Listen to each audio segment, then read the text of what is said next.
एक और बड़ी खबर, श्रीनगर में सेना और आतंकियों के बीच मुठभेड़। सूत्रों के हवाले से खबर है, लश्कर के कुछ आतंकी छिपे होने की आशंका जताई गई है। मौके पर पहुंचे पुलिस और सेना के अधिकारी और वहां कॉर्डन ऑफ किया गया है। सुरक्षा बलों ने पूरे इलाके को घेर लिया है। एक बड़ी खबर जो है ये निकल के सामने आ रही है श्रीनगर से, जहां पर सेना और आतंकियों के बीच मुठभेड़ हुई है। ये सूत्रों के हवाले से खबर है और लश्कर के कुछ आतंकी छिपे होने की इसमें आशंका जताई गई है। मौके पर पहुंचे पुलिस और सेना के अधिकारी। रुक करते हैं, हमारे साथ हमारे संवाददाता श्रीनगर से इमरान नायकू जुड़ चुके हैं। इमरान, बताइएगा अभी ताजा स्थिति वहां पर क्या बनी हुई है, क्या वहां पर मुठभेड़ चल रही है?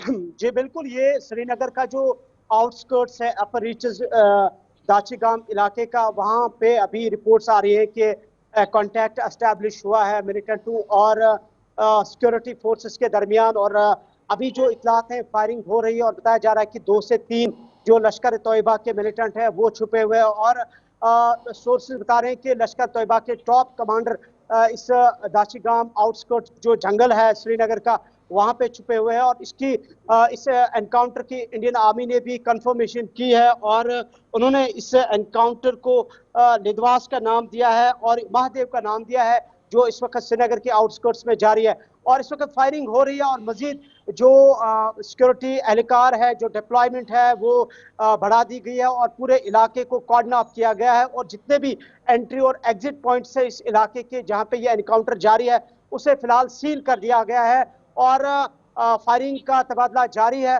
और मजीद इत्तलात का इंतजार है। अच्छा, मुझे एक चीज और समझनी है आपसे कि ये जो पूरा इलाका है, तो ये इलाका रिहायशी इलाका है?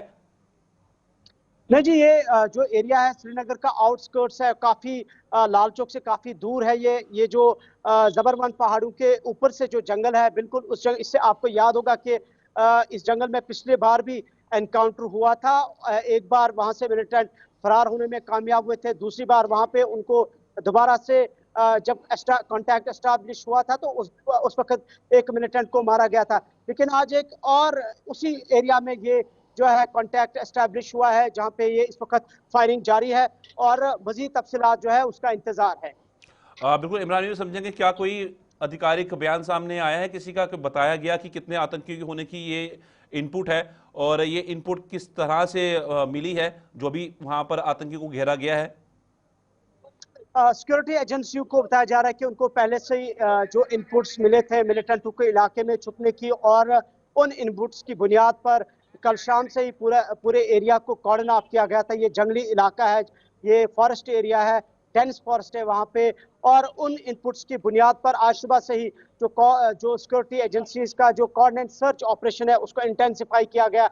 और अभी कुछ देर पहले वहाँ जो है दोनों तरफेन के बीच में कांटेक्ट एस्टैब्लिश हुआ, जो बाद में फायरिंग में तब्दील हुआ और फायरिंग के शॉट्स वहां पे हुए हैं। और जैसे मैंने कहा कि इंडियन आर्मी ने इसकी तस्दीक की है और इस ऑपरेशन को ऑपरेशन महादेव के नाम से उन्होंने कहा है। और अभी फिलहाल आर्मी, सीआरपीएफ, पुलिस और दीगर सिक्योरिटी एजेंसियों की जानिब से बिल्कुल यहाँ पे बड़े पैमाने पर बिल्कुल ऑपरेशन इमरान, चलाया जा रहा है। बहुत सटीक जानकारी थी आपकी। एक आखिरी सवाल रहेगा, जल्दी जवाब दीजिएगा, समय कम है। मुझे एक बात समझनी है, महादेव ऑपरेशन का नाम क्यों दिया गया, क्या इसके बारे में कोई जानकारी?